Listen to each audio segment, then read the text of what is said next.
Hola, ¿qué tal? Mi nombre es Alonso de Altana Programs y estás escuchando el segundo capítulo del programa básico de inteligencia emocional que tienes gratis para descarga en mi página web por si lo quieres descargar e ir leyendo mientras escuchas o compartirlo o leerlo un poco más adelante como quieras. Lo tienes ahí en la página web, te dejo abajo el link para que te lo puedas descargar y ahí tiene todo el contenido en un mismo documento, un PDF, sobre la inteligencia emocional, ¿ok?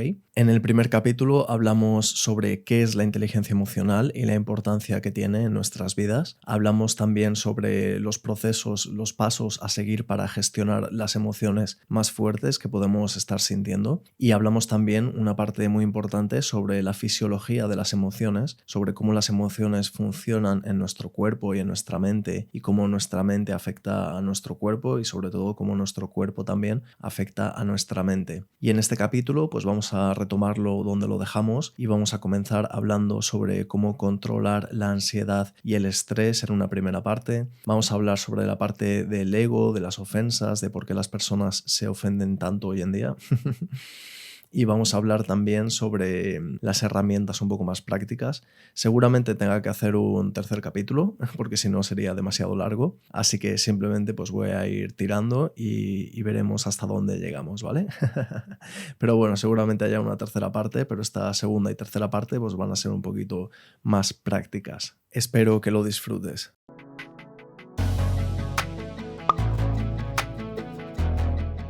La inteligencia emocional te va a ayudar en tus relaciones personales y a ver el mundo con otros ojos, pero también te va a ayudar con la gestión de problemas que encontramos dentro de nosotros mismos, como son el estrés y la ansiedad, evidentemente. El estrés, como hemos visto en el capítulo anterior, es la activación de nuestro sistema natural de huida, la reacción ante un peligro inmediato. Pero el problema es que nuestros cuerpos siguen siendo primitivos y no están preparados para una exposición constante al estrés. Es como si estuviéramos siempre rodeados de leones hambrientos y de amenazas por todas partes, y no estamos preparados para eso. Estamos preparados para una exposición al estrés de un tiempo mínimo, lo justo para salir corriendo, trepar un árbol y huir. Es por eso que el estrés es tan dañino para el cuerpo, porque es una exposición constante a esta química tan potente que nos permite huir y disponer de nuestras máximas capacidades físicas para sobrevivir y mentales también. Y no estamos preparados para estar siempre haciendo esto, para estar siempre dando el 1000% de lo que podemos dar. Es como si tuvieras un coche que está diseñado para recorrer 1 kilómetro a máxima potencia y lo pones a recorrer a un 90% de sus capacidades durante un viaje de 300 kilómetros. Lo más probable es que ese coche se rompa o que al menos empiece a tener problemas. Y esto mismo es lo que pasa con nosotros. Y nos estresamos porque en el fondo lo que estamos sintiendo es una amenaza de nuestro entorno. Sentimos que estamos en una lucha constante contra el tiempo, contra nuestro trabajo, nuestras tareas, obligaciones y compromisos. Y afortunadamente esto no puede estar más alejado de la realidad, porque casi nunca existe una amenaza real física para nuestro cuerpo, para nuestra integridad física. Sentimos como si las cosas que tenemos delante nos estuvieran amenazando y reaccionamos generando estrés, pero no somos conscientes de que estas amenazas no son realmente reales, no son amenazas existentes. Puede que nos preocupe algún otro tema, pero en realidad la mayoría de las preocupaciones existen solo en nuestra mente. Lo que quiero decir es que normalmente tenemos a nuestra disposición herramientas y conocimientos suficientes para solucionar nuestras tareas, deberes, obligaciones y cualquier cosa pendiente. Simplemente lo que tenemos que hacer pues es, como siempre, tomar acción sin que haya una necesidad real de sentir estrés y miedo al respecto. El miedo y el estrés existen para salvarnos de situaciones letales.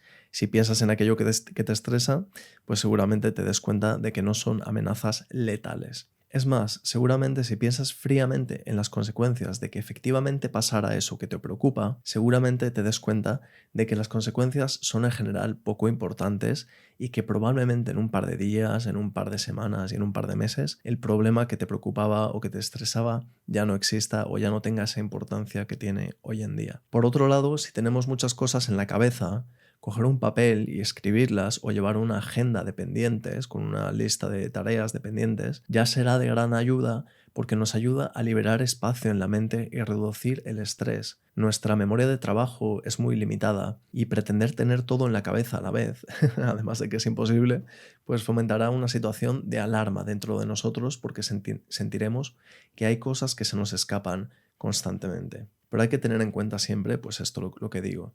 Un email te está amenazando, una fecha para entregar algo es una amenaza, un compromiso, una tarea te van a atacar. No, para nada. Sentir estrés hará que trabajes peor y será dañino para tu salud, eso sí. Así que ser capaz de mantener la calma en el trabajo y en la vida puede ser la mejor ventaja y herramienta para lidiar con nuestras tareas, porque puede convertirnos en una persona mucho más competitiva y eficaz a todos los niveles. Y en cuanto a la ansiedad, no es más que una expresión diferente de nuestros miedos inherentes, miedos, preocupaciones, inseguridades y dudas que están dentro de nuestra cabeza y terminan aflorando en forma de ansiedad. Y lo peor de todo es que esta expresión de miedos en forma de ansiedad es muchas veces peor y más dolorosa que la eventual experiencia de esos miedos o preocupaciones e inseguridades. Es decir, si te pasas una semana entera pensando, angustiado, sobre algo que quizás pueda ocurrir el sábado, cuando llegue el sábado, pase o no pase el evento de tu preocupación, tú ya habrás estado sufriendo una semana entera y eso no lo recuperarás jamás. Te habrás estado encargando de estar sufriendo por adelantado sin ninguna necesidad y pensando en un eventual sufrimiento futuro posible que, como digo, la mayoría de las veces ni siquiera ocurre, ni siquiera se llegan a materializar. Y más aún, si esto que tanto te preocupa que pueda pasar el sábado, si eventualmente pasa, probablemente te des cuenta de que no era para tanto. Pero el sufrimiento previo, la autotortura y la angustia generada en anticipación de ese evento ya lo habrás sufrido. Por eso el clásico "no te preocupes" es tan importante, aunque resulte un poco así como condescendiente o ligero, ¿no? de decir. También es muy importante tener en cuenta las típicas preguntas de, oye, ¿puedes hacer algo al respecto? Sí, pues entonces haz lo que puedas. ¿Puedes hacer algo al respecto? No, pues entonces acéptalo y que no te importe. Y esto pues es de esas cosas de sabiduría popular, pero que son tan potentes. De todas formas, veremos en detalle más adelante cómo gestionar las preocupaciones de una forma más eficaz. Tanto las preocupaciones del futuro como las preocupaciones del pasado, ¿vale?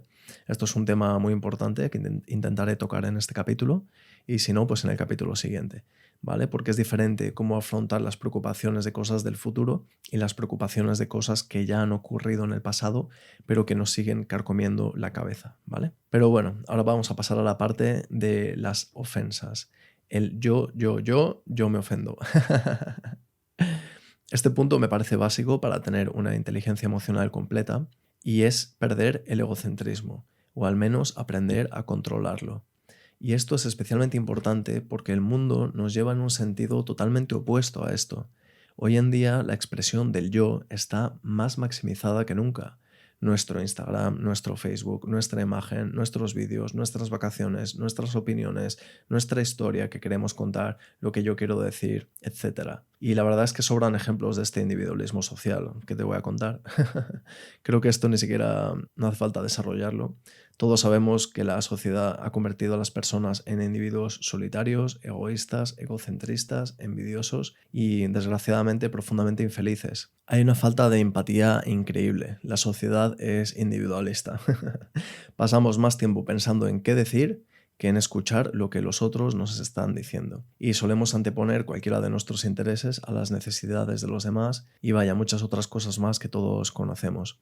En este sentido, te recomiendo que escuches los capítulos sobre comunicación, del programa básico de comunicación, sobre el que hablo de estos temas también un poquito más y me parece, la verdad, muy interesante. Pero bueno, es hasta increíble escuchar cómo algunas personas empiezan todas las frases con un yo al principio, que ni siquiera tiene sentido meter. Mucha gente dice, a mí también me pasa. Y yo primero. Es el yo típico, ¿no? Si te das cuenta, pues podrás escuchar que muchas personas pues empiezan esas frases con yo, cuando bla, bla, bla, bla, bla. Yo, no sé qué, no sé qué. Con yo es que no tiene sentido, ¿no? Pero es como que reafirman que es la persona a la que va a hablar. Yo voy a hablar, pues yo y así siempre. Y vaya, si nunca lo has hecho, pues te recomiendo como un ejercicio simplemente que te fijes en la forma en que la gente habla y cuántas veces pues empiezan esta frase con el yo, que muchas veces es innecesario. Pero bueno, si el problema quedara aquí, pues no sería tan malo, ¿verdad? Pero no siempre es así, y es que la cultura del yo primero y yo siempre hace que pensemos o al menos experimentemos el mundo como como si todo girara en torno a nosotros y hace que todo nos haga daño y que todo nos ofenda. Nos hemos convertido en seres extraordinarios a la hora de ofendernos. Tenemos una capacidad que es casi un superpoder para ofendernos por cualquier cosa que pasa. Esta capacidad de sentir la ofensa hasta en el acto, expresión o palabra más irrelevante. Tenemos una capacidad increíble de interpretar todo lo que ocurre a nuestro alrededor para que nos provoque ese sentimiento de ofensa. Vamos por el trabajo y escuchamos algo de pasada, unas personas hablando, especialmente si hay una especie de cuchicheo que ni siquiera hemos entendido bien y automáticamente pensamos que están hablando de nosotros. Y vaya, qué estrellas somos, ¿verdad? Más importantes que nadie. Alguien nos cuenta algo y nosotros lo interpretamos con segundas intenciones. Esto lo ha dicho porque yo, en realidad dice esto porque yo. Todo lo que escuchamos y todo lo que nos dicen lo interpretamos como si fuera en torno a nosotros y nos ponemos en el centro de todo. Interpretamos miradas, gestos, actitudes, expresiones y reacciones como si fuera en torno a nosotros, ¿sabes? Somos tan egocentristas que pensamos que todo el mundo gira a nuestro alrededor y así de inocentes e infelices nos hacemos. Porque estar siempre en el centro de todo, en lugar de hacernos sentir bien e importantes, es el causante de todas nuestras inseguridades. Me van a juzgar, no les gusto, me veo mal, igual tengo un moco, están hablando de mí, no sé qué, tal, tal. Y la realidad es que como todo el mundo vive en su propio mundo del yo, a casi nadie le importa un carajo lo que hagas o dejes de hacer con tu vida. Y esto es algo que tenemos que tener súper presente porque es una realidad como un piano. O sea, la gente está a su puta bola todo el día, están metidos mirando su culo y no le importan nada, no le importan un pepino lo que hagan los demás. Y si le importa a una persona lo que hace otra persona, el problema lo tiene esa misma persona que se está preocupando por lo que otros hacen. Así que a ti no te tendría que preocupar si alguien opina de ti, porque el problema está en la persona que está opinando, no en ti, ¿vale? Y el resto de personas, pues te digo, están mirando su culo, o sea que no, no pienses que estás en el centro del mundo y en el centro de la vida de las otras personas, porque eso es algo que solo te hace infeliz, ¿vale? Pero aún así nos ofendemos. Escuchamos conversaciones, vemos esas reacciones, escuchamos palabras que nos dicen y le cambiamos la interpretación y lo recibimos como un ataque. Y es que es muy fácil convertir todo en una ofensa cuando eres el ser más importante del mundo, ¿verdad? Y en aquellos casos, como digo, que no hay dudas sobre el ataque que estamos recibiendo, si una persona de forma inequívoca y descarada está siendo agresiva y maleducada con nosotros para hacernos sentir mal, si nos están criticando directamente o si nos insultan, pues lo tenemos más fácil todavía. Dejar que esa agresión nos afecte y dejar que nos haga sentir mal es permitir que esa persona gane, que triunfe en su asedio contra nuestra felicidad y tome el control sobre nuestras emociones y sobre nuestro estado mental, ¿vale? Esto no significa que no haya que tener una reacción. Como dije en el vídeo, que te voy a dejar aquí arriba en la tarjeta también, de ser más agresivo, es muy importante recuperar un poco el ímpetu agresivo y una agresividad controlada y bien reflexionada sobre los valores y sobre las cosas importantes en la vida para evitar transgresiones de los límites y evitar que la gente se comporte mal, y es algo que es necesario, pero que tú tengas una reacción y que tú utilices una agresividad para restablecer la justicia sobre una situación que no es justa, no significa que te tenga que afectar y que te tenga que hacer sentir mal, ¿vale? Si consigues evitar que te afecte, tú habrás ganado y la persona que te ha atacado no habrá conseguido su objetivo, habrá fracasado en su intento de hacerte sentir mal, y esto es lo más importante, ¿vale? O sea, una cosa es no dejar que te domine la emoción y otra cosa es poner la otra mejilla, que a mí no me parece correcto, ¿vale? En todos los casos. En cambio, si dejas que los comentarios de una persona que te quiere hacer daño te afecten, estás permitiendo que esa persona tome las riendas de tu cuerpo. Serás como una marioneta funcionando bajo sus comandos, ¿vale? Y no queremos estar bajo el comando de alguien que nos quiere dañar, ¿verdad? Bueno, vamos a pasar ya a la parte de las herramientas, ¿vale? Y está claro que tomar este tipo de actitudes y posicionamientos pues requiere trabajo, pero hay que aprender a tomar este distanciamiento mental y no dejar que las cosas irrelevantes nos afecten, pero también trabajar pues en recuperar esta actitud y este carácter para reaccionar de la forma que sea necesaria cuando es necesario, ¿vale? Y así poco a poco pues estas situaciones serán más fáciles de gestionar de forma natural y con menor esfuerzo. Pero bueno, para hacer las cosas más fáciles, en este programa vamos a ver algunas herramientas mentales que podemos usar para lidiar con las diferentes emociones y las situaciones complicadas, así que vamos con ello.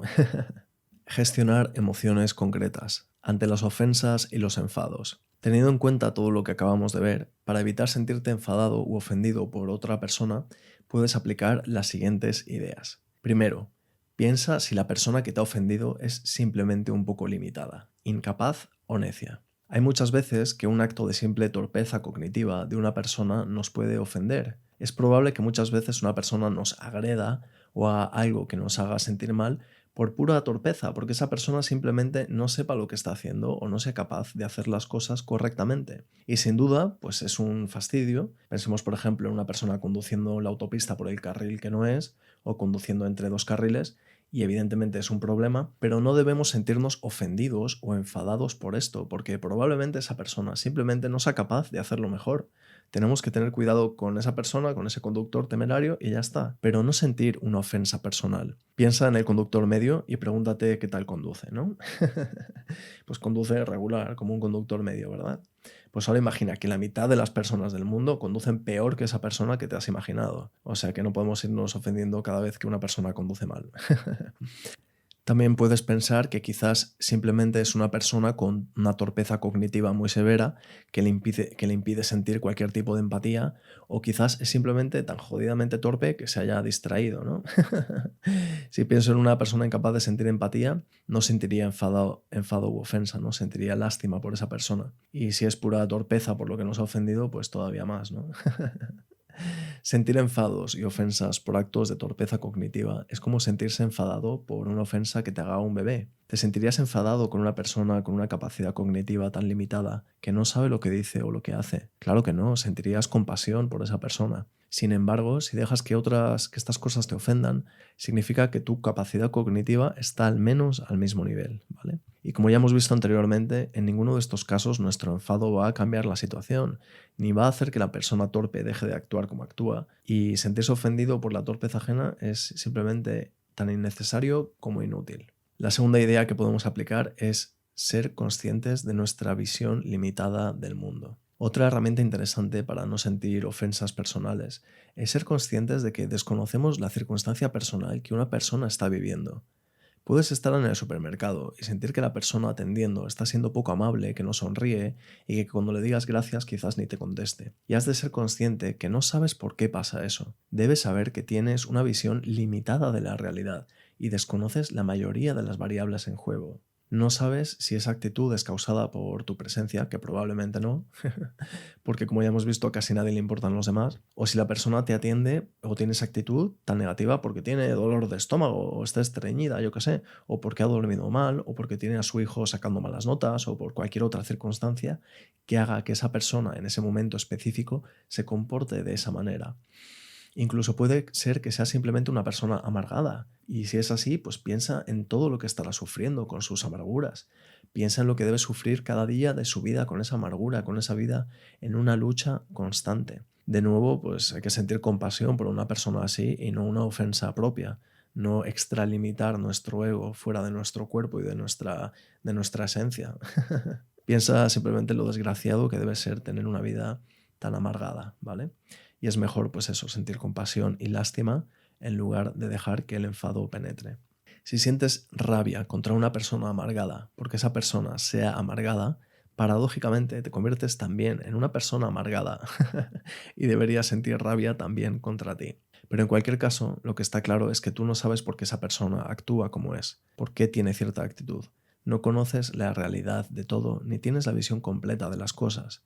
Si te lo tomas como algo personal, de nuevo estás siendo una persona extremadamente egocéntrica, porque bien piensas que tú causas determinada actitud, que tú eres la causa y centro de los males de esa persona y que haces que actúe de esa manera y por eso te lo tomas como algo personal, o piensas que esa persona se debe adaptar a ti, que debe dejar atrás las circunstancias de su vida y ser plenamente consciente de tu presencia idílica y tu presencia tan importante y mantener su máxima amabilidad contigo independientemente de su situación personal, ¿vale? Por eso digo que son dos derivadas también del ego lo que hacen que nos sintamos ofendidos. Evidentemente sería más agradable que todo el mundo fuera capaz de separar los problemas personales y sus malestares de su actitud con el resto del mundo, que la gente fuera simplemente respetuosa, amable y alegre con los demás, independientemente de sus circunstancias. Pero la vida no es así. La gente lleva la mochila con sus preocupaciones siempre cargada y no podemos pretender que todo el mundo se adapte a nosotros y cambie su actitud para que nuestra experiencia de la vida sea más agradable. Para nada, ¿vale? Porque nadie lo va a hacer. Y no hay que ser tan egocéntricos como para esperar que la gente lo haga solamente porque nos sentimos ofendidos. Habrá gente amable, gente siempre sonriente, gente que trabaje en los comercios o de cara al público y que dé gusto verla y que siempre podemos disfrutar de su presencia y su actitud, pero no podemos pretender ni esperar que todas las personas con las que nos crucemos tengan ese tipo de actitud. Lo único que podemos hacer es cambiar nosotros. Podemos ser amables, sonrientes nosotros, debemos convertirnos así en una de esas personas que la gente a nuestro alrededor disfrute de la experiencia, ser una persona que dé alegría, amabilidad a aquellos con los que se cruza, simplemente por el hecho de disfrutar entregando esa amabilidad y sin esperar que la gente reaccione con la misma amabilidad, ¿vale? Aunque siempre pues será más probable que la gente sea amable contigo si tú eres amable con la gente. Y además te conviertes en un ejemplo para enseñarle a los demás pues que se puede ser amable y se puede tener un comportamiento correcto, ¿vale? También en respecto a las correcciones, ¿vale? Cuando hay que hacer una corrección ante una actitud negativa de otra persona que es realmente injusta, ¿vale? Aunque no nos ofendamos, quizás tenemos que hacer una corrección y aquí también nos podemos convertir en un ejemplo para los demás, ¿vale? Y actuar de esta manera pues ya es una recompensa en sí mismo. La actitud de las otras personas está fuera de nuestro margen de acción. Sobre ello no podemos hacer nada, pero si la actitud de una persona te ofende, puedes sentirte mal y no lograrás nada sintiendo esa ofensa, ¿vale? Lo que sí podemos cambiar es nuestra propia actitud, nuestra forma de interactuar con el mundo, sí es parte de lo que está en nuestro margen de acción y podemos decidir si dejamos que esa ofensa penetre en nosotros o si no. En tercer lugar, lo que podemos hacer es poner el foco en la intención, interpretar correctamente lo que escuchamos. Muchas veces nos ofendemos simplemente por un error en la interpretación, un error en la interpretación de las palabras o un error en la interpretación del mensaje y en la intención detrás del mensaje. Un error en la interpretación de las palabras ocurre porque las personas no sabemos comunicarnos efectivamente. Es probable que la persona que te haya ofendido se haya expresado mal, con palabras poco apropiadas, un lenguaje verbal poco apropiado, y del mismo modo también es probable que tú lo hayas entendido o interpretado mal, aunque las palabras fueran correctas, porque al final nuestra experiencia del mundo, cómo recibimos la información e interpretamos las cosas, es algo totalmente subjetivo. Puede ser que hagamos interpretaciones erróneas. Y por otro lado, cometer un error al elegir las palabras, al emitir el tono o expresar el lenguaje verbal es más fácil de lo que parece. Y el mundo está lleno de personas que son simplemente incapaces de hacer esto bien, o sea que son verbalmente muy torpes. Y estamos rodeados de malos comunicadores y no pasa nada. Solamente antes de ofenderte por algo, piensa si la intención era realmente causar una ofensa.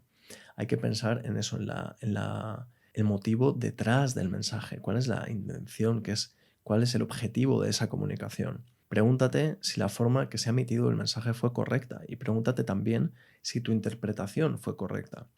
Cuando hables, escucha tu voz y cómo has emitido el mensaje. Piensa si la otra persona ha recibido información adecuada, suficiente y correcta. Nosotros sabemos lo que queremos decir y por eso asumimos que la otra persona nos entenderá fácilmente, aunque la información que estamos transmitiendo quizás sea incompleta o inadecuada. Es muy importante no asumir cosas, no asumir que la otra persona está dentro de nuestra cabeza, ¿vale? Y del mismo modo, pues tenemos que hacer un esfuerzo nosotros en pensar qué es lo que la otra persona quería haber dicho, pero pensando realmente, y si hay dudas, coño, pues pregunta, ¿vale? Un error en la intención y el mensaje detrás de las palabras es al menos tan común como el que hemos visto antes, ¿vale? Es muy fácil interpretar las cosas en un sentido que nos ofenda. De nuevo entramos en el mundo del yo puro, con mayúsculas, del egocentrismo maximizado, porque escuchamos algo y dejamos que nuestra subjetiva interpretación de esas palabras guíe nuestra reacción. Olvidamos que estamos escuchando a otra persona y que debemos tener en cuenta qué es lo que la otra persona busca en esa comunicación, cuál es el mensaje que quiere transmitir. Hay que saber escuchar y tener en cuenta cuál es su verdadera intención en la comunicación, lo que pensamos o asumimos que es la intención, ¿vale? Muchas veces las personas dicen cosas, describen una situación o un hecho sin más interés que transmitir un dato o dar cierta información sobre un asunto. Y incluso en estos casos algunas personas se ofenden y de forma automática sienten que están recibiendo una crítica o un ataque. Y bueno, esto me pasó una vez con mi exnovia.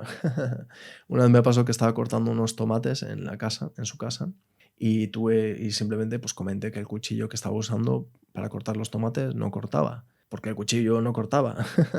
Pero para mi sorpresa, este comentario provocó un enfado increíble en esta chica que se sintió increíblemente ofendida y me contestó algo así como, claro, es que en tu casa todos los cuchillos cortan genial, ¿verdad? Es que todo en tu casa es mejor y aquí todo es una mierda, tal. Y vaya, yo no me lo podía creer porque un simple mensaje de decir este cuchillo no corta había sido interpretado de una forma errónea y había sido capaz de provocar una ofensa. Y supongo que casi todas las personas habremos pasado por algún momento en el que sin querer pues hemos ofendido a alguien, sin que tuviéramos intención alguna de hacerlo y sin que fuera nuestra culpa, simplemente porque esa persona hizo una interpretación errónea. Y en estos casos pues lo mejor que es que nosotros tampoco nos ofendamos para no crear una reacción en cadena y hay que clarificar que nuestra intención no era ofender a nadie y tratar de expresar nuevamente lo que estábamos diciendo, desde la calma y la serenidad. Vamos a ver ahora cómo actuar ante la adversidad y los momentos difíciles. Cuando nos enfrentamos a la adversidad y a los verdaderos momentos difíciles en nuestra vida, es cuando vemos realmente cuál es nuestro nivel de inteligencia emocional. En estos momentos es donde realmente podemos medir nuestras capacidades para gestionar las emociones en nuestra vida. Imagina, por ejemplo, una persona con baja inteligencia emocional, como puede ser un niño de 3 años. Para este niño, los pequeños problemas y las pequeñas dificultades en su vida serán cosas terribles que provocan que empiece a llorar desconsolado y sienta que el mundo se cae bajo sus pies. Y en cambio, esta misma circunstancia a un adulto le resultará totalmente indiferente. Y esto es porque adquirir cierta inteligencia emocional es parte de la madurez y ocurre con el paso de los años de forma natural, pero cada persona evoluciona de una forma diferente en función de sus circunstancias y personas que nunca hayan pasado sufrimientos o adversidades en la vida estarán en general menos preparadas para las dificultades futuras. Sobre esto subí un vídeo ya del Camino del Guerrero, que también te dejo aquí arriba en la tarjeta, sobre abrazar el dolor o amar al dolor, porque realmente es muy importante para crecer, porque sin una dosis de sufrimiento necesario es muy difícil que crezamos. Y por eso aquellas personas que han pasado dificultades graves y han tenido vidas difíciles suelen estar más preparadas a nivel emocional para sobrepasar momentos difíciles en el futuro, ¿vale? Esto no siempre es así porque hay personas que nunca aprenden a pesar de tener buenos profesores, que son estas dificultades en la vida, pero hay veces que esa dificultad es demasiado y ya provoca un trauma, entonces pues no hay un aprendizaje, pero cierta dosis de sufrimiento en general pues te da una resiliencia, te da una capacidad para ver la vida de otra manera, ¿vale? Y hay personas que de forma innata adquieren esta inteligencia emocional sin tener que pasar por muchos de estos momentos difíciles, pero son la minoría. Para la mayoría de seres humanos, la inteligencia emocional se desarrolla con conocimientos y práctica, y es por esto que en general me gusta entender las adversidades y las dificultades de esta vida como los momentos de mayor aprendizaje. Caer en el victimismo en momentos difíciles puede provocar que perdamos cualquier tipo de enseñanza o cualquier valor que podamos sacar de haber pasado por este momento tan complicado. Y podría seguir con esta teoría sobre este tema y acabar escribiendo un libro entero. Pero bueno, te dejo el vídeo del Camino del Guerrero, donde desarrollo un poco más esta idea, ¿vale? Pero aquí prefiero aportar recomendaciones más prácticas para gestionar estas emociones en los momentos difíciles. Y como vimos en el capítulo anterior, el primer paso para gestionar los momentos difíciles es aceptar la emoción para aceptar la situación. Si has leído o escuchado algo sobre las fases del duelo, sabrás que se dice que en el duelo hay una primera fase de negación de la circunstancia, una fase de desesperación, una fase de ira y una última fase de aceptación. En este caso, la última fase se refiere a una aceptación de la circunstancia, pero lo que no te cuentan aquí es que primero debemos lograr una aceptación de la emoción.